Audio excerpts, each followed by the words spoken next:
এয়া আকাশবাণী তেজপুৰ আৰম্ভ কৰিবলৈ ওলাইছো স্বাস্থ্য সম্পৰ্কীয় আমাৰ অনুষ্ঠান স্বাস্থ্যধন। শ্ৰোতাসকল, বৰ্তমান সময়ত অসমৰ বিভিন্ন প্ৰান্তত বহু ৰোগী আক্ৰান্ত হৈছে জাপানীজ এনকেফেলাইটিছ ৰোগত আৰু এই ৰোগত আক্ৰান্ত ৰোগীৰ সংখ্যা ক্ৰমান্বয়ে বৃদ্ধি পাইছে। আজি আমি এই অনুষ্ঠানত কথা পাতিবলৈ ওলাইছো এই ৰোগৰ বিষয়ে। এই ৰোগৰ লক্ষণসমূহনো কি কি আৰু এই ৰোগৰ পৰা আমি কিদৰে নিজকে সুৰক্ষিত কৰি ৰাখিব পাৰোঁ, সেই সন্দৰ্ভত আজি আমি স্বাস্থ্যধন অনুষ্ঠানত আলোচনা কৰিম। আৰু এই বিষয়ে আলোচনা কৰাৰ বাবে আজি আমাৰ ষ্টুডিঅ'ৰ মজিয়াত উপস্থিত আছে ডাক্তৰ ৰূপক কুমাৰ বৰুৱা। তেখেত হৈছে মুখ্য চিকিৎসা আৰু স্বাস্থ্য বিষয়া, শোণিতপুৰ। প্ৰথমে আপোনাক আমাৰ আজিৰ এই অনুষ্ঠানলৈ স্বাগতম জনাইছো।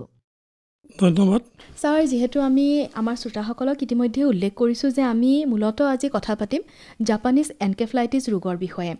যিহেতু এতিয়া এই ৰোগত আক্ৰান্ত ৰোগীৰ সংখ্যা অসমত ক্ৰমান্বয়ে বৃদ্ধি পোৱা দেখিবলৈ পোৱা গৈছে। প্ৰথমে আপোনাৰ পৰা জানিব বিচাৰিছোঁ যে জাপানীজ এনকেফেলাইটিছ ৰোগনো কি আৰু এই ৰোগত কেনেদৰে ৰোগী আক্ৰান্ত হয়? জাপানীজ এনকেফেলাইটিছ ৰোগ কি বুলি কোৱাৰ আগতে আমি আচলতে গম পাব লাগিব যে ৰোগ বিভিন্ন উপায়ে সংক্ৰমিত হয়। ৰোগ সংক্ৰমিত হোৱাৰ বিভিন্ন ধৰণৰ উপায় থাকে। পানীৰ দ্বাৰা ৰোগ কিছুমান সংক্ৰমণ হয়, দূষিত পৰিৱেশৰ কাৰণেও কিছুমান ৰোগৰ সংক্ৰমণ হয়। জাপানীজ এনকেফেলাইটিছ হৈছে এটা ভাইৰেল বেমাৰ বুলি কয়। আপুনি যেনেকৈ জানে যে বেমাৰ বেক্টেৰিয়াৰ কাৰণে হ'ব পাৰে, ভাইৰাছৰ কাৰণে হ'ব পাৰে। জাপানীজ এনকেফেলাইটিছ বেমাৰটো এটা ভাইৰাছ জনিত ৰোগ। এই ৰোগটো আমি বাহকজনিত ৰোগ বুলিও কওঁ। বাহকজনিত ৰোগবোৰ হৈছে যিবোৰ আচলতে মহ বা এনেকৈ ধৰণৰ প্ৰাণীয়ে এজন আক্ৰান্ত ব্যক্তিৰ পৰা এজন সুস্থ ব্যক্তিৰ গুৰিলৈ কঢ়িয়াই নিয়ে। এই তেনেকুৱা বাহকজনিত ৰোগৰ ভিতৰত কিছুমান বেলেগ বেলেগ ৰোগ আছে। তাৰ এটা ৰোগ হৈছে আপোনাৰ ধৰক মেলেৰিয়া, ডেংগি।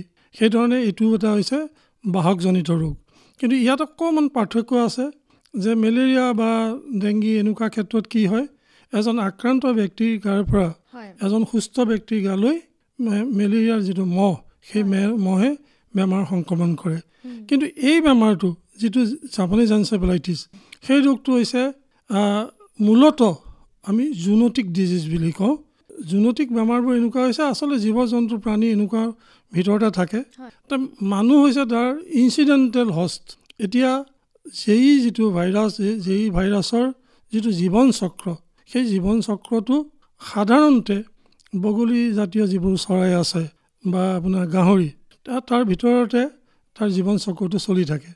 কেতিয়াবা কি হয়, এই ধৰক এটা মহে এটা সংক্ৰমিত গাহৰিক আহি কামুৰিলে, কামোৰাৰ পিছত এটা সুস্থ এজন মানুহক যেতিয়া সেই মহে কামুৰিলে, আমাৰ এই ভাইৰাছটো এই সুস্থ ব্যক্তিৰ গাত সুমুৱাই দিব পাৰে। সেইকাৰণে আমি কওঁ যে সচৰাচৰটো এইটো নঘটে। সেইকাৰণে আমি কওঁ যে মেন ইজ দি ইনচিডেণ্টেল হোষ্ট, মানে মানুহ ঘটনাক্ৰমে আচলতে গোটেই ব্যৱস্থাটোৰ চিকাৰ হ'বলগীয়া হয়। আপুনি নিশ্চয় বস্তুটো বুজি পাইছে। আৰু man is a dead end host. Dead end host এইকাৰণে যে এজন সংক্ৰমিত ব্যক্তিৰ গাৰ পৰা মহে আকৌ তাৰ বীজাণুটো কঢ়িয়াই আনি বেলেগ এজন মানুহক সংক্ৰমিত কৰিব নোৱাৰে। সেইকাৰণে আমি কওঁ যে যিজন ব্যক্তিৰ গাত এইটো সংক্ৰমণটো হ'ল, তেওঁ ডেড এণ্ড হোষ্ট। তাৰমানে তেওঁৰ গুৰিতে যিটো ইয়াৰ জীৱন চক্ৰ, যিটো ভাইৰাছৰ জীৱন চক্ৰ, সেই জীৱন চক্ৰৰ পৰিসমাপ্তি ঘটিব। এই ৰোগৰ লক্ষণসমূহ কেনেধৰণৰ? কেনেকৈ আমি গম পাম যে আমি এই ৰোগত আক্ৰান্ত হৈছোঁ? জাপানীজ এনকেফেলাইটিছৰ আচলতে যেতিয়া আপোনাৰ বীজাণু সংক্ৰমণটো হয়, ধৰক এজন সুস্থ ব্যক্তিক এটা সংক্ৰমিত মহে আহি যদি কামোৰাৰ পৰা 5-10 দিনৰ ভিতৰত সাধাৰণতে লক্ষণসমূহ দেখা দিয়ে। প্ৰথম অৱস্থাত যিবোৰ লক্ষণ দেখা দিয়ে, সেই লক্ষণবোৰ অন্যান্য যিবোৰ ভাইৰেল বেমাৰ আছে, ধৰক এতিয়া আপোনাৰ বিভিন্নটো এতিয়া শুনিছে যে ভাইৰেল ডিজিজ হৈ আছে, ভাইৰেল ফিভাৰ হৈ আছে। সেই ভাইৰেল ফিভাৰবোৰৰ পৰা খুব বেছি পৃথক নহয়। কিন্তু যেই ক্ষেত্ৰত মন কৰিবলগীয়া কথা যে যেই ক্ষেত্ৰত জ্বৰটো অত্যধিক হয়, 1 নম্বৰ কথা যে অত্যধিক জ্বৰ। 2 নম্বৰতে হৈছে কি যে অত্যধিক মূৰৰ বিষ। এতিয়া ভাইৰেল বেমাৰ হৈছে, চৰ্দি পানী লাগিছে, তাতো মূৰৰ বিষ হয়। কিন্তু যিটো মূৰৰ বিষ হয়, জাপানীজ এনকেফেলাইটিছত যিটো মূৰৰ বিষ হয়, সেই মূৰৰ বিষটো অত্যধিক, মানে আনবিয়াৰেবল, সহ্য কৰিব নোৱাৰা এটা মূৰৰ বিষ হয়। তাৰোপৰি কেতিয়াবা কি হ'ব পাৰে যে তেওঁ বমি কৰিব পাৰে, মূৰৰ বিষটো থকাৰ কাৰণে বমি কৰিব পাৰে, আৰু কেতিয়াবা মানসিক অৱস্থাৰ পৰিৱৰ্তন ঘটিব পাৰে, যে মানে যিহেতু জেই ভাইৰাছে আচলতে স্নায়ুতন্ত্ৰক আঘাত কৰে, সেইকাৰণে মানসিক অৱস্থাৰ পৰিৱৰ্তন ঘটিব পাৰে। কেতিয়াবা আপোনাৰ কনভালচন মানে হাত ভৰি জোকৰা এনেকুৱা ধৰণৰ লক্ষণ দেখা দিব পাৰে। কেতিয়াবা হঠাৎ অচেতন হৈ যাব পাৰে, আৰু একেবাৰে শেষ অৱস্থাত কমাটোজ অৱস্থাত আহিব পাৰে। মুঠতে 3টা বস্তুত আমি সদায় সতৰ্ক হ'ব লাগে। যদি অত্যধিক জ্বৰ হৈছে, অত্যধিক যদি মূৰৰ বিষ হৈছে, বমি হৈছে, মানসিক অৱস্থাৰ যদি পৰিৱৰ্তন ঘটিছে, তেতিয়াহ'লে সময় আচলতে নষ্ট নকৰি মানে যিমান পাৰি সোনকালে চিকিৎসক বা চিকিৎসালয়ৰ ওচৰলৈ যাব লাগে। আচলতে লক্ষণসমূহ শ্ৰোতাসকলক যিহেতু ইতিমধ্যে ছাৰে কৈছে, এই লক্ষণসমূহ যদি আপোনাৰ গাত দেখা দিয়ে তেনেহ'লে পলম নকৰিব, চিকিৎসকৰ কাষলৈ যাব, আৰু এই ৰোগত যদি আপোনালোক আক্ৰান্ত হৈছে তেনেহ'লে তাৰ চিকিৎসা আপোনালোকে গ্ৰহণ কৰিব পাৰে। ছাৰ, এই ৰোগৰ লক্ষণসমূহৰ বিষয়ে আপুনি ক'লে, এই ৰোগত আক্ৰান্ত ৰোগীক কেনেধৰণে চিনাক্ত কৰা হয়, তেওঁলোকৰ ব্লাড টেষ্ট কৰা হয়, বা কেনেধৰণে তেওঁলোকৰ আচলতে লক্ষণসমূহ দেখি আমি ক'ব পাৰিম যে এই ৰোগতেই ৰোগীগৰাকী আক্ৰান্ত হৈছে? মূলতঃ আপোনাক আচলতে মই 4টা লক্ষণৰ কথা কৈছিলোঁ। এটা আপোনাৰ জ্বৰৰ কথা কৈছিলোঁ, অত্যধিক জ্বৰ, অত্যধিক মূৰৰ বিষ, বমি হোৱা বা মানসিক অৱস্থাৰ পৰিৱৰ্তন হোৱা। আমি এনেকুৱা ধৰণৰ হ'লে আমি এই গোটেইখিনি অৱস্থাক বিভিন্ন কাৰণত হ'ব পাৰে। এই যিকেইটা কথা ক'লোঁ, এইকেইটা অকল যে জেই ৰোগত আক্ৰান্ত হ'লে এই লক্ষণ দেখাব তেনেকুৱা কথা নাই। অন্যান্য কিছুমান বেমাৰ আছে যে অন্যান্য কিছুমান বেমাৰতো এনেকুৱা ধৰণৰ লক্ষণ দেখা দিব পাৰে।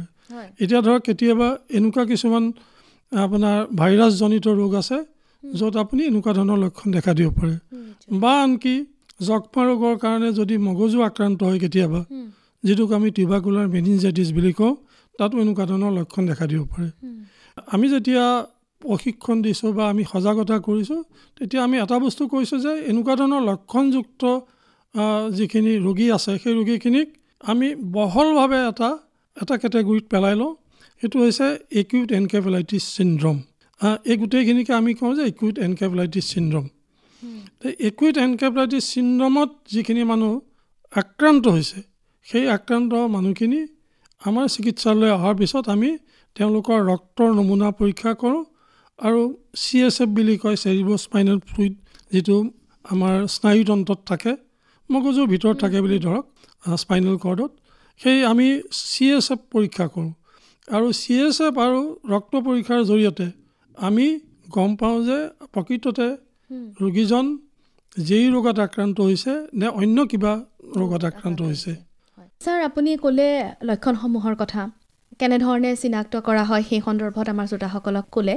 চিকিৎসা কেনেধৰণে প্ৰদান কৰা হয়?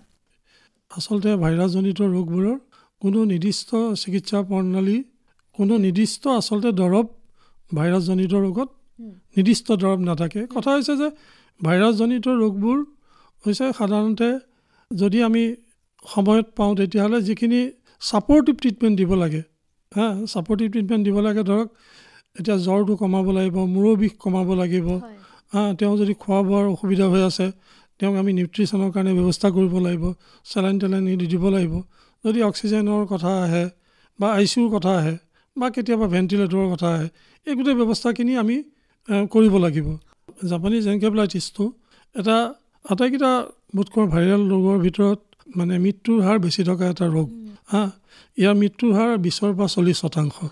তাৰ 20 পৰা 40% যিহেতু মৃত্যুৰ হাৰ থাকে, তেনেহ'লে আমি আচলতে যিমান সোনকালে চিনাক্ত হয়, যিমান সোনকালে আমি তেওঁক যিটো পৰিচৰ্যা দিব লাগে, যিটো ছাপৰ্টিভ ট্ৰিটমেণ্ট দিব লাগে, সেই ছাপৰ্টিভ ট্ৰিটমেণ্টটো যদি সোনকালে দিব পাৰোঁ, তেতিয়া এটা সময়ত কি হ'ব যে ভাইৰাছৰ কাৰণে যিটো তেওঁ লক্ষণ দেখা দিলে, লক্ষণখিনি লাহে লাহে নিজে নোহোৱা হ'ব, মানুহজন আপোনাৰ সুস্থ হৈ যাব। গতিকে সেই যি সময়ছোৱাত তেওঁ যিটো ক্ৰিটিকেল সময় হ'ল, সেই ক্ৰিটিকেল সময়ত আমি তেওঁক কি ধৰণে ছাপৰ্ট দিব পাৰিছোঁ, আৰু সেই ছাপৰ্টটো আচলতে দিবৰ কাৰণে আমাৰ উন্নত সুবিধা থকা চিকিৎসালয় লাগে।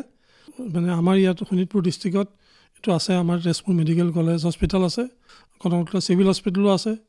তাত আমাৰ ICU, আমাৰ জেইৰ কাৰণে ICU চিনাক্ত কৰি থোৱা আছে, ICU বেড আমি ঠিক কৰি থোৱা আছে।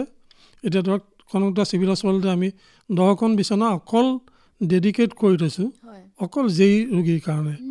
ঠিক একেধৰণে আপোনাৰ তেজপুৰ মেডিকেল কলেজতো তেজপুৰ চিকিৎসা মহাবিদ্যালয়তো তেখেতসকলে নিৰ্দিষ্ট সংখ্যক বিচনা যেই ৰোগীৰ কাৰণে তেওঁলোকে ICU বিচনা তেওঁলোকে যেই ৰোগীৰ কাৰণে চিনাক্ত কৰি ৰাখিছে, যাতে যেই ৰোগীৰ চিনাক্তকৰণৰ ক্ষেত্ৰত মানে কোনো পলম নহয় আৰু তাৰপিছত তেওঁলোকে যিখিনি সুবিধা পাব লাগে, যিখিনি চিকিৎসা পাব লাগে, সেই চিকিৎসা প্ৰদানত যাতে মানে কোনো দেৰি নহয়, তাৰ কাৰণে ব্যৱস্থা লোৱা আছে। ছাৰ, এইখিনিতে মই এটা প্ৰশ্ন আপোনাক সুধিব বিচাৰিছোঁ যে প্ৰায় দেখা যায় প্ৰতি বছৰে এই ৰোগত কিন্তু আমাৰ অসমত ৰোগী আক্ৰান্ত হৈ আছে। বিশেষকৈ যদি আমি ইয়াৰ সংখ্যা চাওঁ তেনেহ'লে উজনি অসমত বিশেষকৈ ডিব্ৰুগড়, ধেমাজি এইসমূহ অঞ্চলত এই ৰোগত আক্ৰান্ত ৰোগীৰ সংখ্যা কিন্তু বেছি। এই অঞ্চলত জাপানীজ এনকেফেলাইটিছৰ যি সংক্ৰমণ তাৰ বৃদ্ধি পোৱাৰ কাৰণ আপুনি কি বুলি ভাবে? এতিয়া জাপানীজ এনকেফেলাইটিছ এই ৰোগটো আচলতে দক্ষিণ পূব এছিয়াৰ ৰোগ। আপুনি জানে ভালকৈ যে চীন, ভাৰতবৰ্ষৰ যিটো ভাৰতীয় উপমহাদেশ যিখিনি আছে বা শ্ৰীলংকা আছে, তেনেকুৱা ধৰণৰ যি বিষুৱীয় ৰেখাৰ তলত যিখিনি দেশ আছে সেই দেশখিনিতে আপোনাৰ যেই ৰোগত আক্ৰান্ত মানে সংখ্যা বেছি আছে। তাৰ ভিতৰত এতিয়া আপোনাৰ আমাৰ ইয়াতো ধৰক নৰ্থ ইষ্ট হওক, উত্তৰ পূব ভাৰত হওক, ৱেষ্ট বেংগল হওক, পশ্চিমবংগ, বিহাৰ, তামিলনাডু আদি বিভিন্ন জিলা, বিভিন্ন ৰাজ্য এই ৰোগত আক্ৰান্ত হয়। তা আমাৰ অসমতো এই উজনি অসমৰ যিখিনি জিলাৰ কথা ক'লে আপুনি, গোলাঘাট ক'লে, ধেমাজি ক'লে, লখিমপুৰ ক'লে, ডিব্ৰুগড় ক'লে, তিনিচুকীয়া ক'লে, এই জিলাখিনিত জাপানীজ এনকেফেলাইটিছৰ ৰোগীৰ সংখ্যা, সংক্ৰমণৰ সংখ্যাটো বেছি। তাৰমানে এই সংখ্যাটো বেছি যাবৰ কাৰণে এতিয়া অৱশ্যে আপুনি যিটো কথা ক'লে এই কথা কিন্তু এই বছৰ প্ৰযোজ্য নহয়। এই বছৰ দেখা গৈছে যে এইটো পেন আছাম সমগ্ৰ অসম জুৰি এতিয়া আপুনি অকল উজনি অসম নহয়, নলবাৰী, গুৱাহাটী, আপুনি বাক্সা, তামোলপুৰ, কোকৰাঝাৰ, দৰং, নগাঁও, মৰিগাঁও প্ৰত্যেকখন ডিষ্ট্ৰিক্টতে মানে জাপানীজ এনকেফেলাইটিছৰ সংক্ৰমিত ৰোগীৰ আমাৰ সংখ্যা আহি আছে। তাৰমানে কথা হৈছে যে যেই কাৰণে জাপানীজ এনকেফেলাইটিছ সংক্ৰমণৰ কাৰণে কেইটামান ব্যৱস্থা আচলতে ফেভাৰেবল কণ্ডিশ্যন লাগে। মই ফেভাৰেবল কণ্ডিশ্যন কৈছোঁ। যে প্ৰথম কথা হ'ল যে যেই মানে জাপানীজ এনকেফেলাইটিছৰ যিটো কঢ়িয়াই নিয়া মহ কিউলেছ মস্কিটোৱে সাধাৰণতে কি হয়, চাফা পানীত তেওঁলোকে ব্ৰিডিং কৰে, কণী পাৰে। তে চাফা পানীত কণী পাৰে। এই অঞ্চলবোৰত কি হয় যে আমাৰ ধাননি পথাৰ বেছি আছে, তাৰপিছত আপোনাৰ বাঁহ আছে, বাঁহনি বাৰী আছে, আৰু দিনত মানুহে কাম কৰে, হয়নে? আৰু গাহৰি পুহিবলৈ লৈছে। এতিয়া আগতে উজনি অসমত গাহৰি পুহিছিল, এতিয়া সমগ্ৰ অসমতে ধৰক গাহৰি এতিয়া নিবনুৱাৰ কাৰণে দিছে। গাহৰি ব্যৱসায় ভিত্তিক মানে গাহৰি পালনটো আৰম্ভ কৰিছে, সমগ্ৰ অসম জুৰি পেলাই আৰম্ভ কৰিছে। গতিকে আটাইকেইটা কাৰক আছে। আটাইকেইটা কাৰক মানে ধাননি পথাৰ আছে, আপোনাৰ বাঁহ আছে, আপোনাৰ বগলীজাতীয় চৰাই আছে, গাহৰি আছে। তো এইকেইটা মিলি পেলাই মানে আমাৰ ইয়াত অসমত এটা ফেভাৰেবল কণ্ডিশ্যন দি দিছে। ফেভাৰেবল কণ্ডিশ্যন এইকাৰণে দিছে যে আমাৰ মানুহেতো ধৰক এতিয়া ধাননি পথাৰত কেতিয়া কাম কৰে, দিনত কাম কৰে, আৰু কিউলেছ মস্কিটোৱে কেতিয়া কামুৰে, দিনত কামুৰে, ডে বাইটাৰ। গতিকে যেতিয়া আমাৰ মানুহে ধাননি পথাৰত কাম কৰিবলৈ যায়, এই সংক্ৰমণৰ যিটো ব্যৱস্থা, সংক্ৰমণৰ ব্যৱস্থাটো আমাৰ তাত পূৰাকৈ উপলব্ধ, আৰু উপলব্ধৰ কাৰণে এতিয়া আৰু এই ব্যৱস্থাটো সমগ্ৰ অসমতে উপলব্ধ। গাহৰিয়ে হওক, ধাননি পথাৰে হওক, বা আপোনাৰ বগলীজাতীয় মাছ খোৱা চৰায়ে হওক, এই গোটেইখিনি আছে। গোটেইখিনি থকাৰ কাৰণে আচলতে সংক্ৰমণটো আগতকৈ অলপ বেছি হৈছে বুলি আমি ধাৰণা কৰিছোঁ।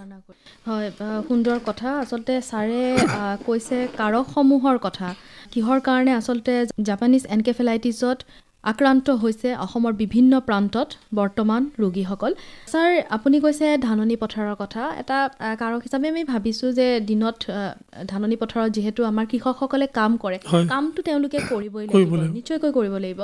এনে কি ব্যৱস্থা আছে যে তেওঁলোকে ল'লে মহৰ কামোৰৰ পৰা তেওঁ ৰক্ষা পাব পাৰে, এই বেমাৰ তেওঁলোকৰ নহয়, বিশেষকৈ গাঁও অঞ্চলত? ছাৰ, প্ৰথম কথা হ'ল যে আমি মহৰ সংখ্যা কমাব লাগিব আৰু মহৰ কামোৰৰ পৰা মানুহক ৰক্ষা কৰিব লাগিব, হয় নহয়?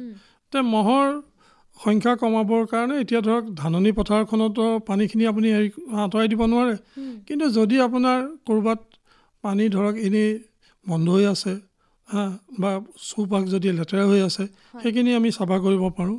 তো কিছু পৰিমাণে মস্কিটো আমাৰ যিটো ব্ৰিডিং, মস্কিটো ব্ৰিডিংটো আমি কমাব পাৰোঁ, 1 নম্বৰ কথা। 2 নম্বৰ কথা, আমি নিজকে মহৰ কামোৰৰ পৰা আমি ৰক্ষা কৰিব লাগিব। দিনত যেতিয়া আমি পথাৰতো আমি কাম কৰিবলৈ যাব লাগিবই। কৃষক যেতিয়া আমি কৃষিজীৱী যেতিয়া আমাৰ জনতা, আমিতো পথাৰলৈ যাবই লাগিব। পথাৰ যাওঁতে আমি যিমান দূৰ পৰা যায় নিজকে আবৃত্ত কৰি ল'ব লাগিব। দীঘল হাতৰ, সেইকাৰণে কোৱা হৈছে যে দীঘল হাতৰ চলা, আমি মূৰ চুৰখিনি ভালকৈ বান্ধি ল'ব লাগিব। যিমানখিনি পৰা যায় নিজকে আবৃত্ত কৰি পেলাই আমি কৃষি কৰ্মত লিপ্ত হ'ব লাগিব। আৰু বাৰী চাৰিলৈ যাওঁতো, এতিয়া আমাৰ বহুত ধৰক দিনত কি কৰে, বাৰীত বিভিন্ন কাম কৰি থাকে, অকলটো আৰু খেতি কৰাই নহয়, বাৰীতো বিভিন্ন কাম কৰি থাকে। তো বাৰীত কাম কৰোঁতেও যাতে মহৰ কামোৰৰ পৰা হাত সাৰিব পাৰে, তাৰ কাৰণে তেওঁলোকে অন্ততঃ নিজকে যিমান দূৰ পৰা যায় আবৃত্ত কৰি পেলাই তেওঁলোকে বাহিৰলৈ যাব লাগিব। হয়, আপুনি কৈছে আমাৰ যিসকল কৃষকে কেনেধৰণে মানে নিজকে প্ৰতিৰোধৰ ক্ষেত্ৰত তেওঁলোকে কাম কৰিব পাৰে। শিশুসকলৰ ক্ষেত্ৰত, কাৰণ শিশুসকলে আমাৰ ঘৰৰ ভিতৰত নিশ্চয়কৈ নাথাকে, শিশুসকলে খেলিবলৈ যায় বাহিৰত, খেলপথাৰতে হওক, লগৰ সমনীয়াৰ লগতে হওক, তেতিয়াও হয়তো তেওঁলোকক মহে কামুৰিব পাৰে আৰু তাৰ পাছত হ'ব পাৰে তেওঁলোকে এই ৰোগত আক্ৰান্ত হ'ব পাৰে। শিশুসকলৰ ক্ষেত্ৰত আমাৰ অভিভাৱকসকলে কেনেধৰণৰ গুৰুত্ব আৰোপ কৰিব লাগিব? এতিয়া শিশুসকলতো বুজি নাপায়, বাৰীত গ'ল বা এনেকুৱা ধৰণে। শিশুসকলৰ ক্ষেত্ৰত অভিভাৱকৰ দায়িত্ব থাকিব এইটো, যে যিমান দূৰ পৰা যায় তেওঁলোককো অলপ দীঘল হাতৰ চলা পিন্ধাই পেলাই সেইধৰণে ৰাখিব লাগিব। আৰু যিমান দূৰ পৰা যায় তেওঁলোকৰ প্ৰতি যত্ন ল'ব লাগিব। আৰু শিশুকেইটাৰ ক্ষেত্ৰত আৰু এটা কথা আছে যে আমি মানে আজিতো 10-15 বছৰ হৈ গ'ল যি আমি ভেকচিনেশ্যনৰ ব্যৱস্থা কৰিছোঁ, তেওঁলোকৰতো এটা আমাৰ প্ৰতিৰোধ ব্যৱস্থা আমি ইতিমধ্যে আমি তেওঁলোকক দিছোঁ। প্ৰতিৰোধ ব্যৱস্থাটো দিলেও সেইটো লৈ পেলাই কিন্তু সন্তুষ্ট হৈ থাকিব নালাগে। অভিভাৱকসকলৰ দায়িত্ব থাকিব যাতে শিশুসকলক ভালকৈ চোৱা চিতা কৰে। অন্ততঃ আমাৰ কৃষিজীৱী ৰাইজে তেওঁলোকতো পথাৰলৈ যাবই লাগিব, যে অনাহকত যাতে মানে তেওঁলোকৰ শিশুখিনিয়ে বাৰীৰ ভিতৰলৈ নাযায় বা খেতি পথাৰত গৈ পেলাই জড়িত হোৱাৰ কোনো প্ৰশ্নও নাথাকে। গতিকে অনাহকত যাতে নাযায় সেইটোৰ প্ৰতি তেওঁলোক সচেষ্ট থাকিব লাগিব। যিহেতু আপুনি শিশুসকলৰ টীকাকৰণৰ কথা কৈছে, ভেকচিনৰ কথা কৈছে, জ্যেষ্ঠসকলৰো তেনেকুৱা কিবা টীকাকৰণৰ ব্যৱস্থা আছে নেকি এই ৰোগৰ পৰা হাত সাৰাৰ বাবে? আমি এতিয়া শিশুসকলৰ টীকাকৰণটো মই অকণমান আপোনাক বহলাই কৈ দিছোঁ। শিশুসকলৰ টীকাকৰণটো হৈছে আমি প্ৰথম টীকাকৰণ কৰোঁ যেই 9 মাহ সম্পূৰ্ণ হ'লে টীকাকৰণ কৰোঁ, এইটো হৈছে প্ৰথম পালি। আৰু দ্বিতীয় পালি কৰোঁ আমি 16 মাহৰ পৰা 18 মাহৰ ভিতৰত। আমি এই দুইটা পালি দিওঁ।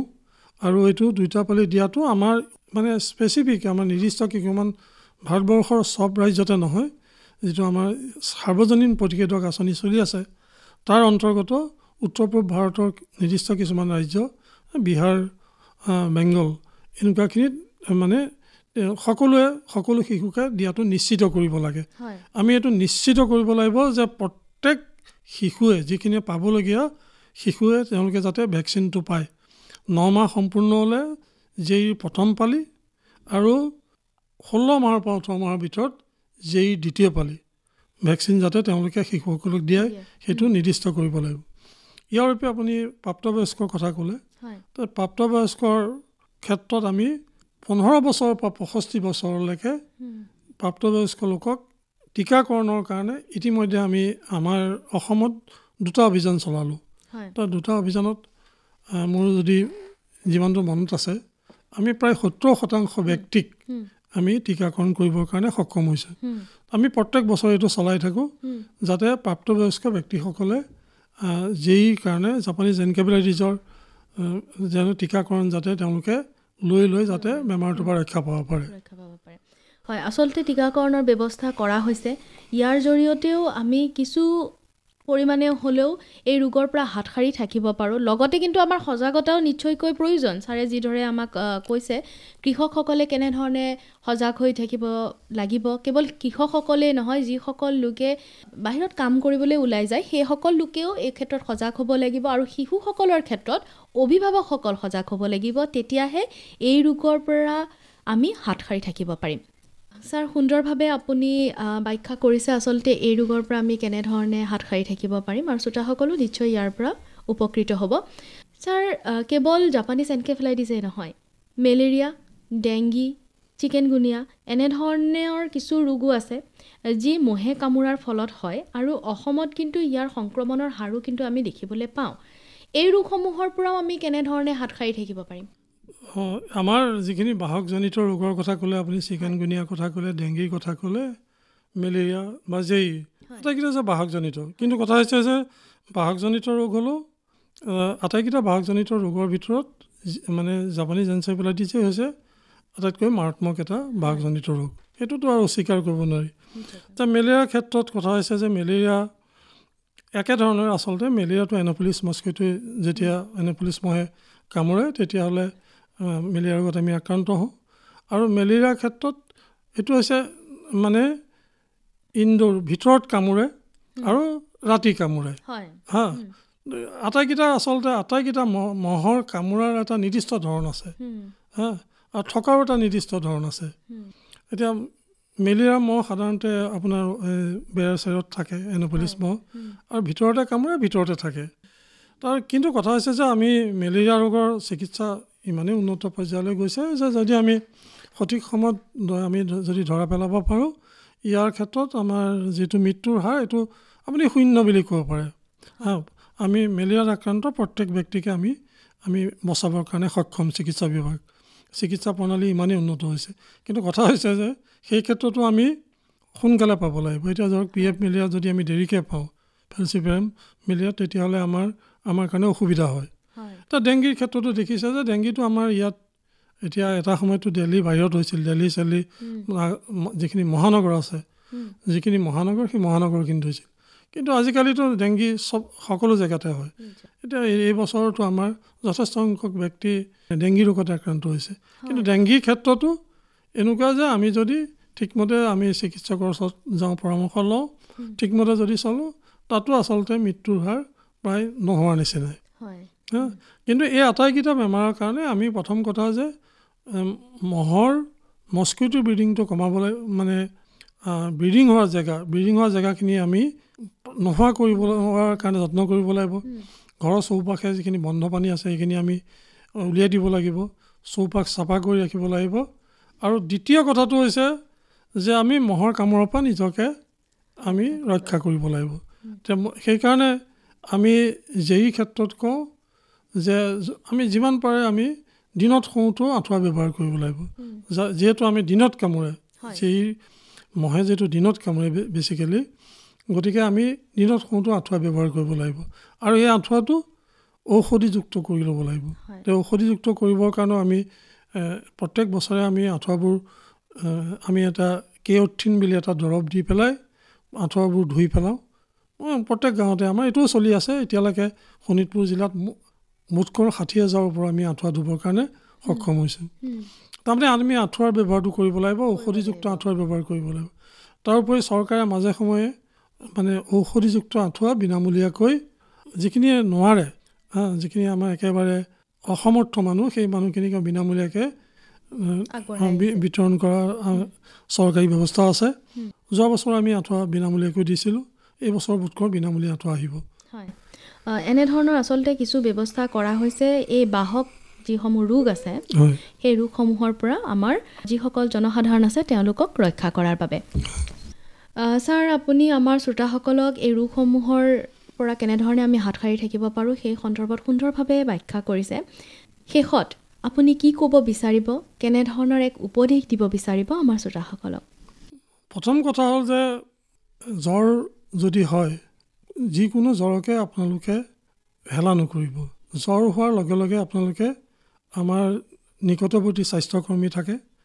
এতিয়াতো প্ৰত্যেক গাঁৱতে আমাৰ আশা কৰ্মী আছে, প্ৰত্যেক আমাৰ ভিতৰৰ অঞ্চলত আমাৰ উপস্বাস্থ্য কেন্দ্ৰ আছে, বিভিন্ন পৰ্যায়ৰ আমাৰ স্বাস্থ্য বিভাগৰ কৰ্মচাৰী আছে। গতিকে আমি জ্বৰ হোৱাৰ লগে লগে আপোনালোকে আমাৰ চিকিৎসা বিভাগৰ কৰ্মচাৰীক খবৰ দিব আৰু এই চিকিৎসা বিভাগৰ কৰ্মচাৰীয়ে ঠিক কৰিব যে আপোনাৰ কোনখন চিকিৎসালয় যাব লাগে আৰু কি ধৰণে আপুনি যাব লাগে। আৰু এই যাবৰ কাৰণে আপোনালোকক চৰকাৰীভাৱে এতিয়া আমাৰ 108 এম্বুলেঞ্চৰ জৰিয়তে আপোনালোকক বিনামূলীয়া নিয়াৰ ব্যৱস্থা আছে যিসকল আক্ৰান্ত ব্যক্তি, আৰু যেই ৰোগত আক্ৰান্ত ব্যক্তিৰ পৰীক্ষা চিকিৎসা সম্পূৰ্ণ বিনামূলীয়া। আনকি চৰকাৰী এনেকুৱা ব্যৱস্থা আছে, কিবা কাৰণত যদি ব্যক্তিগত চিকিৎসালয়ত ভৰ্তি হ'বলগীয়া হয় ICUত, তেতিয়াও চৰকাৰে কিছু পৰিমাণে আৰ্থিক সকাহ দিয়াৰ ব্যৱস্থাও আছে। গতিকে আপোনালোকে হেলা নকৰিব ৰাইজ, আপোনালোকে জ্বৰ হোৱাৰ লগে লগে নিকটৱৰ্তী আপোনাৰ স্বাস্থ্যকৰ্মীৰ লগত যোগাযোগ কৰক আৰু তেওঁৰ পৰা আপোনালোকে উপদেশ গ্ৰহণ কৰক। সুন্দৰ উপদেশ এটি ছাৰে আচলতে আমাৰ শ্ৰোতাসকললৈ আগবঢ়াইছে আৰু নিশ্চয়কৈ ইয়াৰ জৰিয়তে আমাৰ শ্ৰোতাসকলো উপকৃত হ'ব। আপোনালোক সকলোৰে বিনম্ৰ অনুৰোধ জনাইছোঁ যে আপোনালোকে এই উপদেশসমূহ মানি চলিব। দিনত শোৱাৰ সময়ত আঁঠুৱা ব্যৱহাৰ কৰিব, কেৱল ৰাতি নহয় দিনতো ব্যৱহাৰ কৰিব। কৃষি কৰ্মত জড়িত কৃষকসকলে ছাৰে যেনেধৰণে কৈছে ঠিক তেনেধৰণৰ দীঘল কাপোৰ পিন্ধি যাব। শিশুসকলৰ ক্ষেত্ৰত অভিভাৱকসকলে গুৰুত্বপূৰ্ণ ভূমিকা গ্ৰহণ কৰিব লাগিব আৰু এনেধৰণে যদি আপোনালোকে এই উপদেশসমূহ মানি চলে নিজকে এই ৰোগৰ পৰা বচাই ৰাখিব পাৰিব, এই ৰোগত আক্ৰান্ত হোৱাৰ পৰা নিজক লগতে নিজৰ পৰিয়ালটোকো সুৰক্ষিত ৰাখিব পাৰিব। ছাৰ অশেষ ধন্যবাদ, আজি আপুনি আমাৰ ষ্টুডিঅ'ৰ মজিয়ালৈ আহিলে, বহুমূলীয়া সময় আমাৰ শ্ৰোতাসকলক দিলে, তাৰ বাবে আপোনাক অশেষ ধন্যবাদ জনাইছোঁ। ধন্যবাদ। শ্ৰোতাই ইমান পৰে স্বাস্থ্য সম্পৰ্কীয় আমাৰ অনুষ্ঠান স্বাস্থ্যধন শুনিলে। আজি এই অনুষ্ঠানত আমাৰ সৈতে আছিল ডাক্তৰ ৰূপক কুমাৰ বৰুৱা, তেখেত মুখ্য চিকিৎসা আৰু স্বাস্থ্য বিষয়া শোণিতপুৰ। অনুষ্ঠানটি আঁত ধৰি সম্পাদনা কৰিলে ৰূপলী বৰাই, প্ৰযোজনা ৰূপান্ত কুমাৰ দাসৰ।